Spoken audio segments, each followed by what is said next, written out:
धर्म से भावात्माओं, अष्टप्रातिहारों का वर्णन चल रहा है। अशोक वृक्ष से सिंहासन पर, सिंहासन से छत्रधारी, चबरधारी, ढोल ढमाके भगवान के बजे, उसके बाद पुष्पवृष्टि हुई। आज हम चल रहे हैं भगवान के उन अंतरंग भावों के प्रभाव की ओर। आप विचार करके रखना, आज का काव्य है 34 नंबर का, पुस्तक को तो निकालेंगे।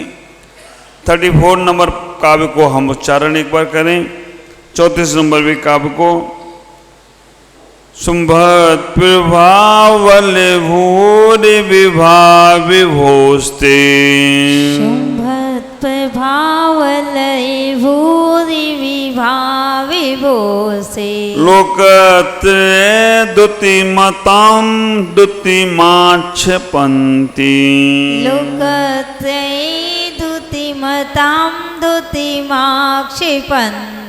प्रदो दिवाकर निरंतर भूरि संख्या, प्रदो दिवाकर निरंतर भूरि संख्या, दीप्त्या जयत्यपि निशामपि सौम्य सौम्या, दीप्त्या जयत्यपि निशामपि सौम्य सौम्या। यहाँ आचार्य मानतुंग स्वामी कह रहे हैं, हे प्रभु, आपके दिव्यमान देह की उत्कृष्ट आभा प्रलय आभा की बलय की प्रचुर कांति के प्रभा मंडल कहते हैं, जो तीनों लोकों में पाए जाने वाले पदार्थों के तेज को विकसित करता है। हे तथा उदीयमान सूर्यों की विपुल संख्या के प्रकाश के तेज को और चंद्रमा की सुंदरता को भी जीत लेता है। आचार्य मांगतुंग स्वामी इस काव्य के अंदर से प्रभावलय, एक ऐसा शब्द दिया है यहाँ पर, प्रभावलय। वो आचार्य मांगतुंग स्वामी इस काव्य के माध्यम से कहना चाहते हैं कि भगवान आपका प्रभाव इतना है, आपका आभामंडल इतना है कि 3 लोक में भी ऐसा प्रभाव देखा नहीं गया। ख्याल करो, जो यहाँ प्रभावलय कर रहे हैं, प्रभावलय करके कोई हमारा प्रातिहार नहीं है। प्रातिहार का नाम है भावमंडल। आप विचार करना, प्रभावमंडल का मतलब है भावमंडल, और भगवान का प्रभाव इतना है, प्रभावमंडल में दिखने को हम जाते हैं तो हमें कई चीजें स्पष्ट दिखने लगती हैं। कभी आपने पढ़ा होगा समोसन का वर्णन, तो कहते हैं कि भावमंडल जो भगवान के पास में है, उसमें 3 भाव पीछे के, 3 भाव आगे के और 1 भाव वर्तमान का दिखता है। आप देखें यहाँ भगवान को देखते तो भगवान के पीछे गोल राउंड सा है, इसको क्या बोलते हैं? भावमंडल। सभी मंदिर में जहाँ भी जाओगे, जहाँ भी भगवान होंगे, उनके पीछे हम लोग एक अष्टधातु का, चांदी का, सोने का, जैसा भी समर्थ होती है वैसा एक भावमंडल बनाते हैं। विचार करना, वो भावमंडल नहीं है, वो हम सब जीवों का आभामंडल है, वो हम सब लोगों के जीवन का प्रभाव है। वो भावमंडल जब भगवान के पीछे लगता है तो उसमें जो भी जीव जाता है निष्पक्ष रूप से उसको उसके 7 भाव दिखने लगते हैं। 3 अतीत के, 3 भविष्य के, 1 वर्तमान का। जो भगवान का प्रभाव मंडल में चला जाता है, भगवान के सानिध्य में चला जाता है, उसको अपना अतीत भी नजर आता है, अपना भविष्य भी नजर आता है और अपना वर्तमान भी नजर आता है। भगवान को उस प्रभाव मंडल से, आभामंडल से, भावमंडल से कोई मतलब नहीं है, लेकिन उनके पास जाने वाले का अपने आप सारा चित्रण समझ में आ जाता है। जैसे आप लोग जाते हो, गुरुओं के पास पहुंचते हो, गुरुओं के सानिध्य में जाते हो, तो आप अपने अतीत को भी याद करते हो कि महाराज हम यहाँ थे, आज आपके पास पहुंचे हैं, कल आप हमें कहाँ तक पहुंचा दोगे। ये तीनों भाव आपको अपने आप नजर आने लगते हैं। एक ही भाव में तीनों भाव अलग अलग होते हैं। ख्याल करना, भगवान का पीछे जो आभा मंडल लगा है वो भगवान के ही नहीं लगा है, वो हम सब लोगों के पीछे भी आभा मंडल है। भगवान के पीछे क्या है? भामंडल है, और हम लोगों के सबके पीछे क्या है? आभा मंडल है। आभा मंडल कैसे दिखता है? आपके इस चेहरे से दिखता है। आपका आभा मंडल आपके चेहरे से दिखता है। जब कभी आप उदास होते हो तो लगता है कि आभा मंडल में कहीं ना कहीं मन में विकल्प चल रहा है, और जब कभी आप खुश होते हो तो लगता है कि आपके आभा मंडल में कहीं ना कहीं कोई उल्लास दिख रहा है। जब आप रोते हो तो लगता है कि आपके आभा मंडल में कहीं कोई बहुत ज्यादा दुख का संदेश आ गया है। आपके चेहरे को देखकर लग जाता है कि ये व्यक्ति किस प्रकार का होगा। अगर निमित्त शास्त्र में जाकर देखने का प्रयास करें, अंग शास्त्र में जाकर देखने का प्रयास करें हम, और अंग निरीक्षण में जाकर देखने का प्रयास करें, तो उसका अलग अलग प्रभाव आता है। लेकिन फिर भी आपके चेहरे से आपके व्यक्तित्व को समझा जा सकता है। ख्याल करना, जब आप कभी किसी के पास जाओ, उसके चेहरे को पढ़ो, उसके चेहरे को पढ़कर आप बहुत कुछ जानकारी ले सकते हो।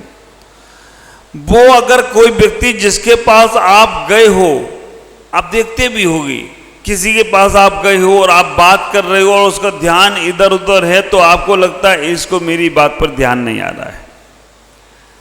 अब मैं प्रवचन कर रहा हूं, तुम सामान यहां से यहां रखो, मैं समझ जाऊंगा ये व्यक्ति बाहर की यात्रा में है। तुम और दूसरे को देखने लग जाओ तो लगता है तुम बाहर जा रहे हो। आप विचार करना, और आप सब मुझे टकटकी लगाकर देख रहे हो चातक पक्षी की तरह कि कुछ अमृत की बूंदें मिल जाएं तो मेरा भी कल्याण हो जाए। तो लगता है ये मेरे भावमंडल में आप आ गए हो और आपका भी आभा मंडल ऊर्ज के साथ जा रहा है। कभी किसी से व्यक्ति से बात करो, उसको इंटरेस्ट है कि नहीं आपकी बातों में? वो आपकी बातें सुनना चाहता है कि नहीं चाहता है? आप विचार करके रखना, जब आपके चेहरे पे किसी की बातों को सुनकर प्रसन्नता होती है तो सामने वाले को, बोलने वाले को तुमसे ज्यादा प्रसन्नता होती है और वो ज्यादा तुमसे बात करना चाहता है।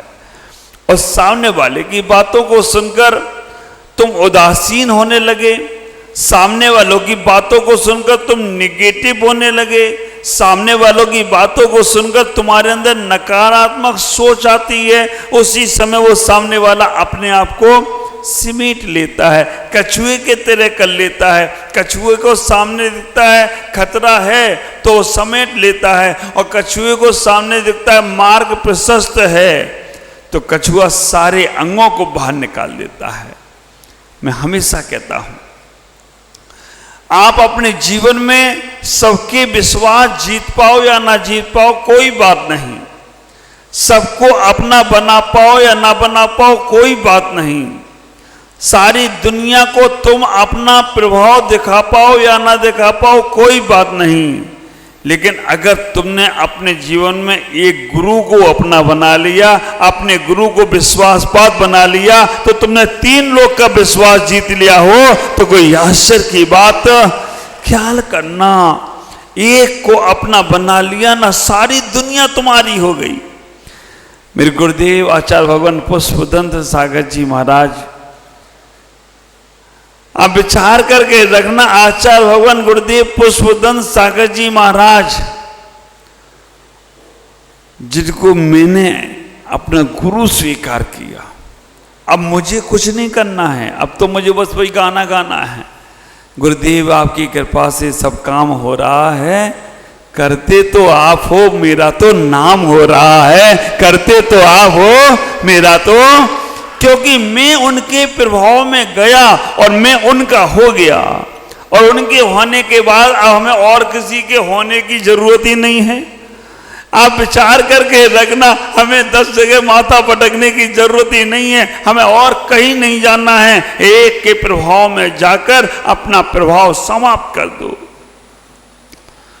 अभी हमारे पास छोटे भैया बैठे थे, मैंने कहा समर्पण कैसा होना चाहिए। आप विचार करके रखना, हम लोगों का दिमाग चलता है, हम लोगों के पैर रुके रहते हैं, शरीर रुका, लेकिन दिमाग चलता रहता है। समर्पण कैसा होना चाहिए, गुरुओं के प्रति कैसे हमें आकर्षित होना चाहिए, गुरु के प्रति प्रभाव में कैसे जाना चाहिए। एक किसान एक बीज को मिट्टी में बो देता है। आप विचार करके रखना, वो किसान मिट्टी में बोता है, वो बीज ये नहीं कहता हे किसान मैं इतना सुंदर सा हूं, तुम मुझे मिट्टी के अंदर डाल रहे हो, मुझे तो संगमरमर के ऊपर रखो, मुझे तो ऊपर और कोई अच्छा स्थान दो, चांदी सोने के स्थान पे रखो, मैं इतना सुंदर सा हूं। विचार करके रखना, अगर वो बीज को हम संगमरमर के पत्थर पे रखें, चांदी सोने के पाटे पे रख दें, तो वो बीज कभी भी अंकुरित नहीं होगा।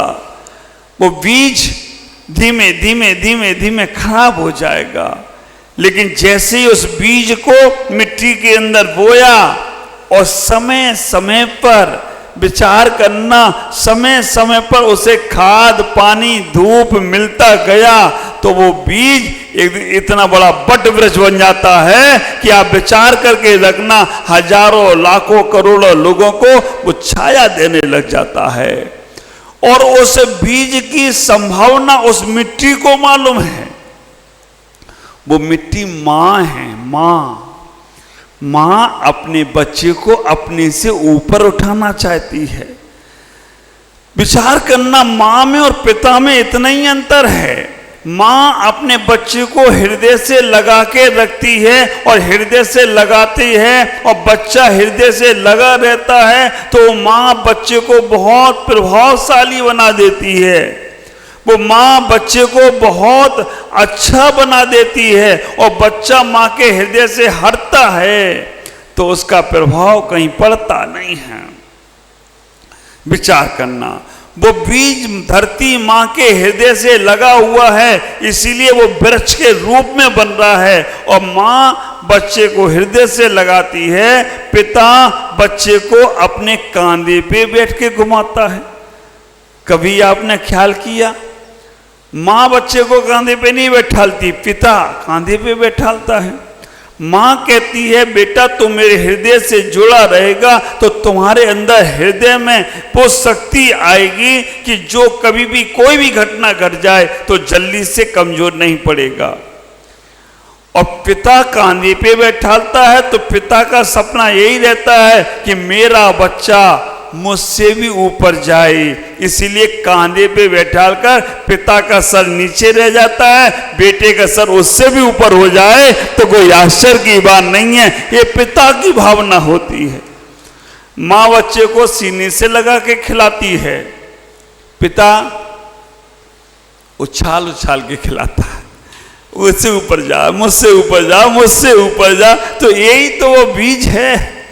आप विचार करके रखना, जब हम गुरुओं के प्रति परमात्मा के प्रति ऐसे समर्पित हो जाते हैं, बस वो बीज जिसका कोई रंग नहीं, जिसका कोई रूप नहीं, समर्पणता का भाव किया और उसने वहां से कोई नाम ख्याति की भी चाह नहीं की, कोई भौतिक चीजों की आकर्षण की भी इच्छा नहीं रखी, फिर वो बीज हजारों लोगों को छाया ही नहीं देता है, फल भी देता है, पक्षियों को दाना भी देता है। ये दादाजी को भी स्थान देने का प्रयास करो।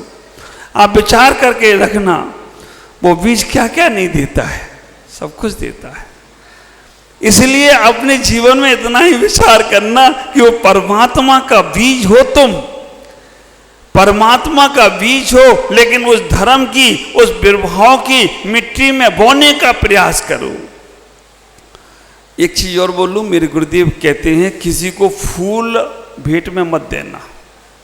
गुलदस्ता बना के, बोका, वो क्या बोलते हैं, बोगा, हाँ वही जो तुम सो बोलते हो वही सही।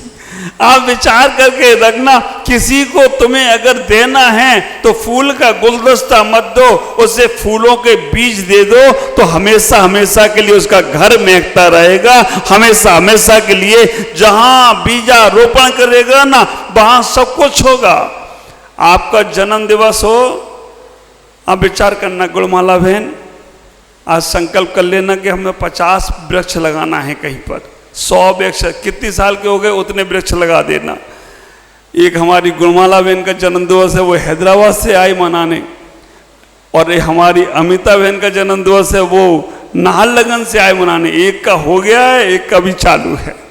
जब हमारा जन्म दिवस हो, कहीं जाकर वृक्षारोपण करने का प्रयास करो। बीज जब बो दिया जाता है तो बीज इतनी संभावना लेकर होता है, कितना बड़ा लोगों को ऑक्सीजन देता है। ख्याल करके रखना, अगर ये वृक्ष नहीं होते ना तो लाखों करोड़ रुपया की ऑक्सीजन पूरे जीवन भर में तुम्हें मिलती, और फिर भी तुम्हारा स्वास्थ्य ठीक नहीं रहता। आर्टिफिशियल तो आर्टिफिशियल ही है ना, नेचुरल तो नेचुरल है। विचार करके रखना, ये हमारे वृक्ष नेचुरल ऑक्सीजन देते हैं, और इन ऑक्सीजनों के माध्यम से हम स्वस्थ रहते हैं। प्रभा मंडल की बात चल रही है, भामंडल की बात चल रही है।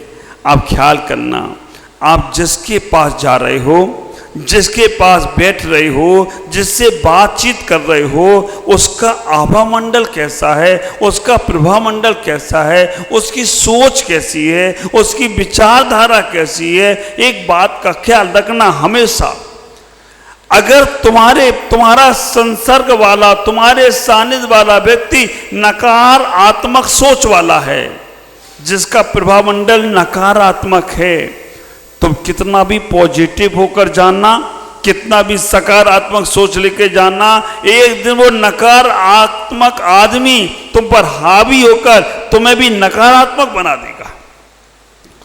हाँ, अगर तुम्हारे पास सकारात्मक सोच है तो उस नकारात्मक आदमी की सोच को सकारात्मक बनाने का प्रयास करना।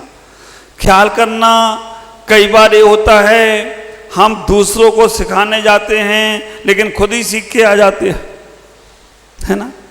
अच्छी सोच अगर हमारे पास है तो हम उसे अच्छी सोच देने का प्रयास करें, क्योंकि 99% लोग नकारात्मक सोच वाली दुनिया में हैं, जिनको अगर हीरे मोती रत्न भी बरसा दिए जाएं तो भी कहते कि भगवान खजाना तो तुमने अपने पास ही रखा, बस थोड़े थोड़े बरसा दिए, इससे क्या फायदा। भारी तुम्हारी बुद्धि। आप विचार करना, इतना अच्छा मनुष्य तन दे दिया, इतना अच्छा धर्म दे दिया, इतनी अच्छी सोच दे दी, इतना अच्छा सब कुछ दे दिया, अब और क्या चाहिए। अब तुम कहो सिद्धालय ऊपर क्यों बनाया, यहीं पे बना देते, क्यों पर नीचे। ऊपर सिद्धालय तो ऊपर रख लिया और थोड़े थोड़े से गुण भेज दिए, इससे क्या फायदा। वो यही दे देते तो आनंद आता। तुम्हारी सोच को कोई बदल नहीं सकता है, इसलिए इतना ही विचार करना, जो प्राप्त है वो पर्याप्त है, उसका आनंद लो, उसको जीवन में स्वीकार करो। और वास्तव में जिस वक्त तुम्हारा भावमंडल, तुम्हारा आभा सोच अच्छी होगी ना, विचार अच्छा होगा। मैं अक्सर कहता हूँ, गंगा में स्नान करने से तुम्हारे पाप धुलें या ना धुलें कह नहीं सकता, लेकिन अच्छी सोच, अच्छे विचार वाले व्यक्ति के पास बैठने के बाद तुम्हारे दुख दर्द दूर हो जाए तो कोई आश्चर्य की बात नहीं होगी। अच्छी पॉजिटिव सोच, सकारात्मक सोच, अच्छे विचारधारा। और आपके पास नापने का थर्मामीटर है, कैसे नापना है। किसी से किसी के बारे में बात शुरू करो, अगर वो व्यक्ति सही सम्यक होगा तो वो कहेगा, गलत व्यक्ति के बारे में भी कहेगा कोई बात नहीं, एक गलती हुई है ना, कोई बात नहीं, उस एक गलती से उसे पूरा गलत मत सोचो। किसी की उंगली में चोट लगी है ना, तो उंगली की चोट लगी है तो उंगली में पट्टी बांधो, ना पूरे शरीर में बांधोगे। क्या करते दीमापुर वाले, अगर किसी की उंगली में चोट लगी है तो पट्टी पूरे शरीर में बांधते हैं या उंगली में बांधते हैं? रमेश भाई, सर में दर्द है, दवाई पेट में लगाना पड़ेगी क्या सर में? ये सर में। तो आप विचार करना, किसी कोई व्यक्ति की बात एक खराब हो जाए तो उस खराब बात का इलाज हो, ना कि पूरे जीवन का इलाज कर दो उसके। ऐसी तुम पूरी जीवन की, माँ की, बहन की, परिवार की सारी बातें खोल कर रख देते हो तुम तो। अरे भाई, एक पेज में कुछ गलत लिख गया तो उस पेज को हटाओ, कॉपी को, पुस्तक को, कॉपी और पुस्तक को हटाने का प्रयास मत करो। हाँ, कोशिश ये करो, पेंसिल बनकर अच्छा ना लिख पाओ तो कोई बात नहीं, रबड़ बन जाओ, जो बुरा लिखा है उसे मिटाना शुरू कर दो तो भी तुम्हारा कल्याण हो जाए, तो कोई आश्चर्य की बात नहीं होगी। अब अपने जीवन को समझना। आचार्य मांगतुंग स्वामी यहां कह रहे हैं, भक्तामृत के काव्य के माध्यम से कह रहे हैं, हमें अपने जीवन के भावमंडल को सुधारना है। भगवान के भावमंडल में तो तुम्हारे 3 भाव अतीत के, और कई बार तो ये होता है जब हम भगवान के भावमंडल देखते हैं, भावमंडल में 3 भाव अतीत के, 3 भविष्य के, 1 वर्तमान का। नेमिनाथ भगवान ने द्वारका जलती हुए देख ली, और द्वारका जली नहीं और जलती हुए कैसे देख ली? ख्याल करना, द्वारका जली नहीं और नेमिनाथ के भावमंडल में, नेमिनाथ के ज्ञान में आ गया कि द्वारका जल रही है। एक सोच होता है, एक विचार होता है, उसके माध्यम से हम हमारे पास एक फोटोग्राफी आई है, विज्ञान ने रिसर्च किया है, किलोन की फोटोग्राफी। अगर कली की फोटो खींची जाए तो उसमें पुष्प खिला हुआ दिखता है, कली की फोटो खींची जाए तो उसमें पुष्प, क्योंकि जिसके अंदर जो संभावना होती है वो चित्र उस संभावना का खींचता है।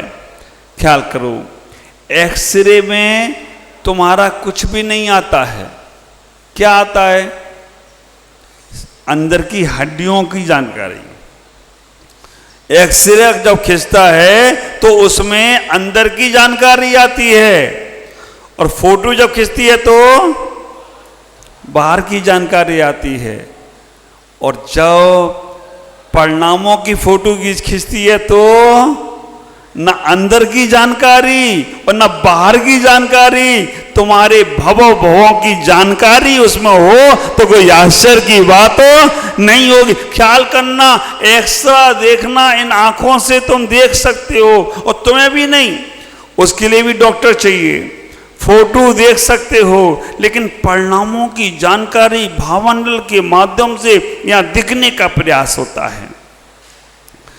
तो हम एक्सरे बहुत करवा चुके, कहीं फ्रैक्चर हुआ तो गए डॉक्टर के पास, डॉक्टर ने एक्सरे कर लिया, और अभी आजकल तो नया चीज एक आ गई,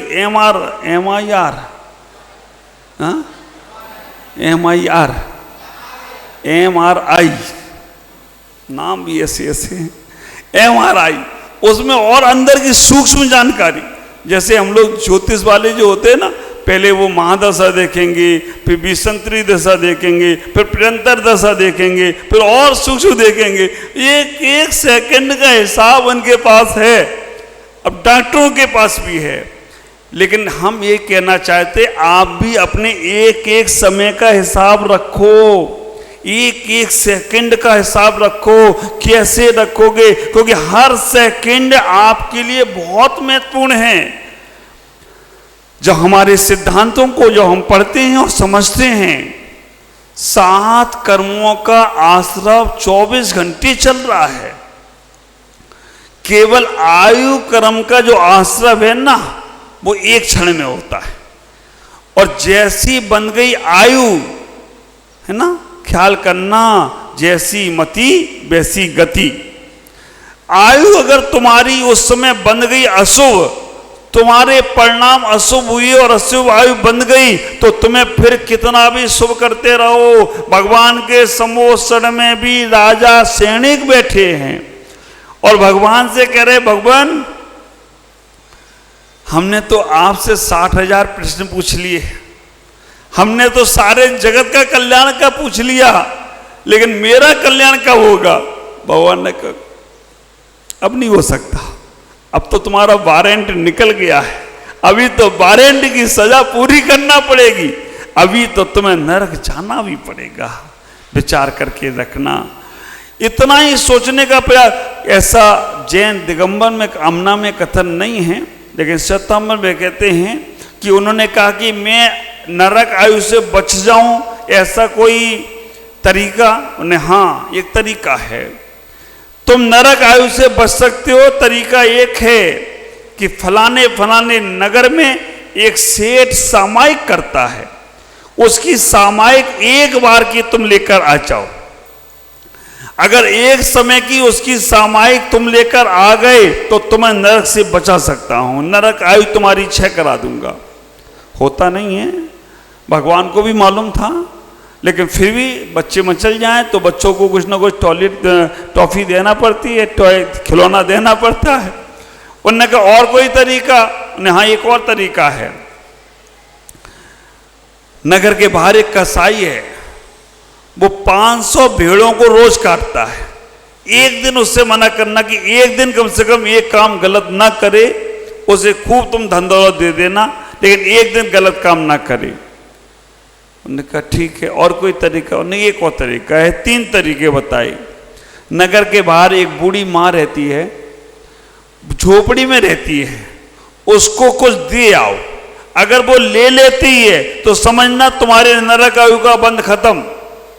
अगर वो कसाई एक दिन भेड़ों को नहीं काटता है तो तुम्हारे नरक आयु का आश्रय बंद कर देंगे, और अगर वो सेठ सामायिक दे दे तो नरक से छुटकारा।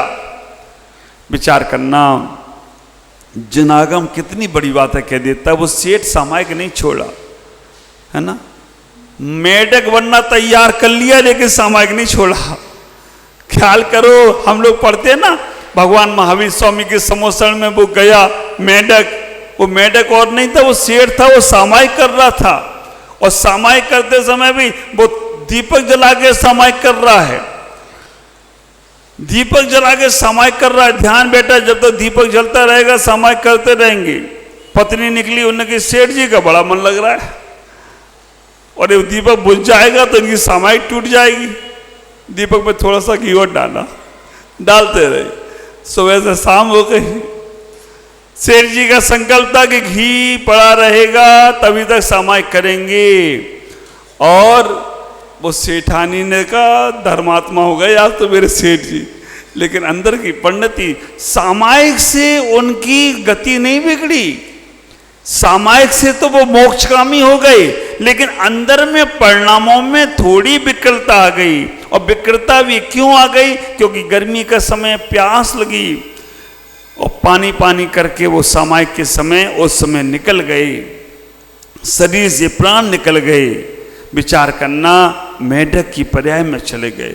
सेठ के पास जाकर राजा सैनिक ने कहा कि तुम हमें एक समय की सामायिक दे दो। सेठ से कहा कि तुम सब ले लो, मेरे प्राण ले लो, लेकिन मैं सामायिक नहीं दे सकता हूं। ख्याल करना, मोबाइल को चार्ज करने के लिए तुम्हारे प्लग हैं, तुम्हारे स्विच हैं, उनमें तुम मोबाइल को चार्ज कर सकते हो, लेकिन जीवन को चार्ज करना है, अपने आत्मा को चार्ज करना है, अपने परमात्मा के गुणों को प्रकट करना है। उस चार्ज करने के लिए केवल सामायिक ही है। अगर सामायिक तुम करते हो तो समझ के रखना तुमने अपने आप को चार्ज कर लिया। कैसे बैठो सामायिक में, कैसे बैठो ध्यान में, 24 मिनट तो कम से कम अपने लिए निकालो। जनागम कहता है कि 24 मिनट कम से कम इस श्रावक को सामायिक करना चाहिए। साधुओं को बोला गया कम से कम 48 मिनट सामायिक करना चाहिए, और मुनि राजों को तो आचार्यों को कह दिया कि 24 घंटे सामायिक करो, 24 घंटे सामायिक। आहार करने जाओ तो भी सामायिक, प्रवचन करो तो भी सामायिक, विश्राम करो तो भी सामायिक। आप कहोगे महाराज आप तो बोल रहे हो और कह रहे सामायिक करो। हमारी सामायिक चल रही है, हमारा चारित्र है सामायिक चारित्र। आचार्य ने कह दिया समता सर्वभूतेषु संयमासु भावना आर्त रोध परित्यागा इति सामायिक मता। तुम्हारे अंदर अगर समता का भाव चल रहा है तो समझना तुम्हारी सामायिक चल रही है। समता सर्वभूतेषु संयमासु भावना, तुम्हारे अंदर संयम का भाव चल रहा है। हमसे कोई पाप ना हो जाए, हमसे कोई गलत चीज ना हो जाए, हमसे कुछ गलत ना भूल जाए, तो समझना तुम्हारी सामायिक चल रही है। आर्त रोध परित्यागा, आर्त ध्यान और रोध ध्यान का त्याग कर दिया तो तुम्हारी सामायिक चल रही है। साधु 24 घंटे सामायिक करता है, प्रतिमाधारी त्रिकाल सामायिक करता है, सामान सा श्रावक 24 मिनट सामायिक करता। और सामायिक में आपका आभामंडल, भावमंडल की बात है ना, तो आपका चेहरा प्रसन्न होना चाहिए, उदास नहीं। एक भी भगवान का चेहरा उदास नहीं दिखेगा। आप बैठ जाओ आंख बंद करके, अंदर ही अंदर मुस्कुराओ और मुस्कुराकर ये कहना भगवान आपने हमें जो समय दिया है ना, हमें अपने पास लौटने का, इसके लिए आपको धन्यवाद है भगवान। आपने इतना हमें ऊर्जा दे दी, इतना समय दे दिया मुझे मुझसे मिलने का। और अन्य संप्रदाय के लोग तो यहां तक कह देते हैं कि एक घड़ी आधी में पुण्याद, तुलसी संगत साधु की हरे कोटि अपराध। एक घड़ी 24 मिनट की, आधी घड़ी 12 मिनट की, आधी में पुण्याद। 6 मिनट भी अगर आप अपने आप को चार्ज करने में लगाते हो ना, तो समझ के रखना हरे कोटि अपराध, करोड़ों करोड़ों जन्मों के कर्म कट जाते हैं। हमारे आचार्य, हमारा द्वादशांग, हमारा जिनागम कहता है कि अगर सम्यक दर्शन की प्राप्ति हो जाए ना, तो अर्ध पुद्गल परावर्तन काल तुम्हारा तत्क्षण समाप्त हो जाता है। बस अपने चेहरे को प्रसन्न रखो, चेहरे को मुस्कुराहट में रखो। कभी भी चेहरे को उदासीन और चेहरे पर गंभीरता और चेहरे पर इस प्रकार का भाव, गंभीर में गंभीर व्यक्ति भी चेहरे पे मुस्कुराहट रखता है। ख्याल करना, हमारा जितना आनंद भरेगा उतना हमारा जीवन आनंदित होता जाएगा। विचार करना, संकल्प हमें अपने मन में ये बनाना है कि भगवान हमें आपके आवा मंडल जैसा हमें अपना, क्योंकि हमारा पूरा दर्शन हमें दूसरों को देखना है, तो हमारे चेहरे से ही पता चल जाए ये मेरा आत्मीय है या मेरा दुश्मन है। दुश्मन के सामने जाते हो चेहरा कैसा होता है, मुझे तो कई बार आश्चर्य ये लगता है, जिससे तुम्हारा मन मिला हुआ है, जो तुम्हारे प्रति समर्पित है, जो तुम्हारी बातों को मानता है, उसके पास जाते हो तो उदास चेहरा भी खुश हो जाता है, प्रसन्न हो जाता है, आनंदित हो जाता है। और जिससे मन ना मिला हो, जो तुम्हारी बात ना माने, जो तुम्हें कभी भी कुछ गलत बोलता रहे, तुम्हारी दुश्मनी हो जाए, वो व्यक्ति आकर तुम पूजा कर रहे हो और आकर बगल में बैठ जाए, आहार दे रहे हो और तुम्हारे पास आके खड़ा हो जाए। मैं कई बार देखता हूँ जिसका जिससे मन ना मिला हो ना, और वो आ जाए तो धीमे से कौनी चलती है, इसको साइड से करो। आप विचार करके देखना, और जिससे मन मिल जाए उसको तो अंदर चौके में ही जा, महाराज का आखिरी यार चल रहा है, बराबर दे के आ जा, तो कैसे काम चलेगा। भगवान की भक्ति करने जा रहे हो, पूजा करने जा, इतना विशाल करो अपना चेहरा, इतनी विशाल करो अपनी सोच। भगवान तुम्हारे साथ भाव दिखा रहे हैं, और आप विचार करना, आपको अपने अनंत अनंत भवों को देखने का प्रयास करना है। तुम्हारे भव कैसे होंगे, जैसे तुम्हारे भाव होंगे। भाव नाशनी होते हैं। अगर तुम्हारे अच्छे भाव हैं तो तुम्हारे अच्छे भाव होंगे, और तुम्हारे भाव ही अच्छे नहीं हैं तो फिर भगवान दिखाते रहेंगे, वहां पर भावमंडल में देखते रहोगे, तुम्हारे अपने भावों को देखते रहोगे। इतना ही ख्याल करना, अपने जीवन को व्यवस्थित करना, अपने जीवन को सोचने का प्रयास करना। आचार्य मानतुंग स्वामी यहाँ भावमंडल की बात कर रहे हैं। प्रभाव मंडल, प्रभाव वलय, भगवान के प्रभाव में जाने के बाद दुष्ट से दुष्ट व्यक्ति भी सज्जन को प्राप्त हो जाता है। उस सेठ ने सामयिक नहीं दी। दूसरे नंबर पे चंडाल, उस चंडाल के पास गया कि तो आज के दिन भेड़ मत मार। उसने कहा नहीं, वो तो मेरा व्यापार है, मैं तो वो करूंगा, तुम्हारे पैसे नहीं चाहिए। उस काल कोठरी में डाल दिया गया उसे, चंडाल को। आज तू भेड़ नहीं मारेगा, ठीक है, डाल दिया। लेकिन जब शाम को पूछा उससे कि आज तो तूने एक भी भेड़ नहीं मारी, उसने कहा पूरी 500 मारी। कैसे? मैं मन में विचार करता था, एक भेड़ आई और इसे ऐसे मार दिया। एक भी तो मन में मां विचार करके ही उसने पूरी 500 मार दी। वो सेठ राजा सैनिक ने कहा कि अब क्या किया जाए, आखिरी उपाय बचा है, बूढ़ी माँ के पास चलता हूँ। बूढ़ी माँ के पास गया और कहा कि बूढ़ी माँ से मिलना है। बूढ़ी माँ की बेटी थी, पोती। उसने कहा माँ अभी ध्यान में बैठी है, भगवान की भक्ति में बैठी है, भगवान की पूजा में बैठी, अभी नहीं मिलेगी। सेठ ने कहा कब मिलेगी? राजा सेठ ने कब मिलेगी? उन्होंने कहा माँ का धर्म ध्यान करने का, बैठने का समय तो मालूम है, उठने का समय नहीं मालूम। हाँ, आप विचार करना। अभी आप लोग कभी मंदिर जाओ ना, कोई रास्ते में पूछ ले आपसे कहाँ जा रहे हो, कहते मंदिर। कब आओगे? यूं गया यूं आया। जाने का तो अपन कब, आने का तुम्हारा शुरू हो गया आश्रम। तो विचार करके रखना, इतना ही सोचना, भगवान के पास जा रहे हैं, जब तक मन लगेगा तब तक रहेंगे और मन नहीं लगेगा तो आ जाएंगे। हम तो इतना ही कहते, ध्यान करने के लिए ज्यादा समय ना होना, नहीं बैठो। आप जितना समय फ्री मिले 2 मिनट के लिए भी बैठ जाओ, बस। उस वक्त कोई और नहीं, तुम और तुम्हारा भगवान, और भगवान भी नहीं, तुम ही भगवान। भगवान आत्मा है ना। कभी आपने कहा कि मैं भगवान आत्मा हूं? हम साधु लोग कहते रहते हैं भगवान आत्मा, भगवान आत्मा। तो विचार करना, बिल्कुल निर्विकल्प। उस बूढ़ी माँ का समय उठने का नहीं मालूम था। सेठ ने कहा पोती से उसकी कि जी मैं धन दौलत लाया हूँ, ये रख लो, ये बूढ़ी माँ को दे दो। उठाओ, इसको नहीं चाहिए मेरे को। क्यों?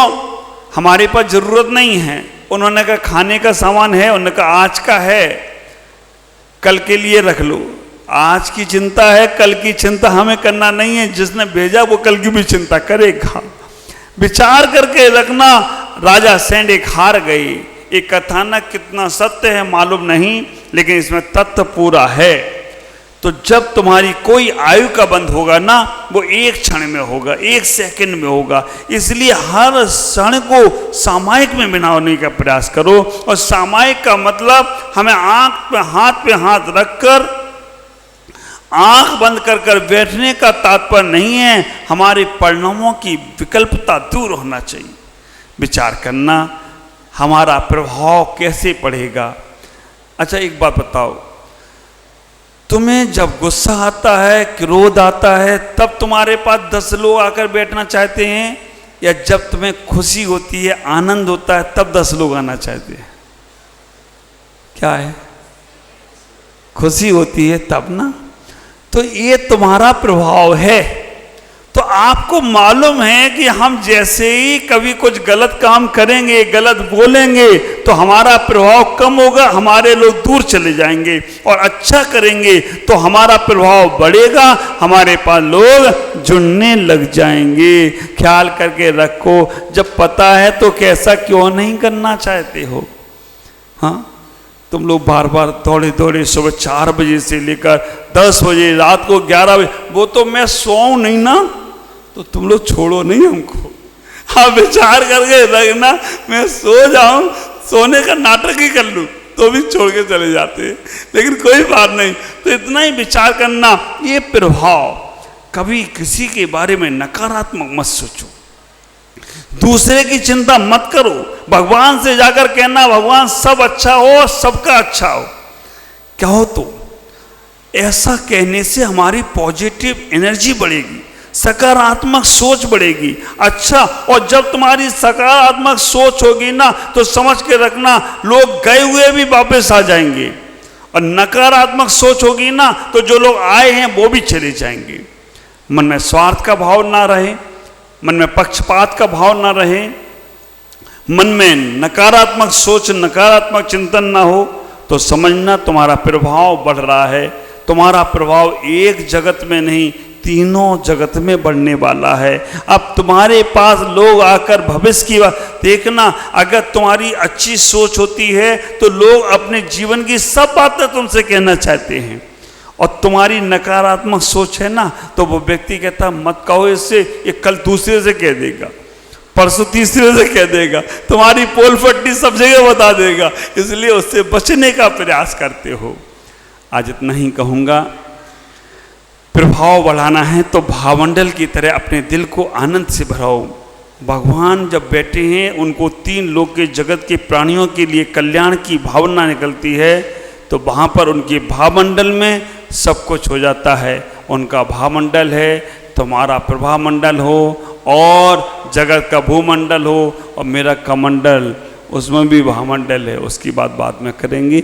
आज इतना ही। ओम नमः जय गुरु।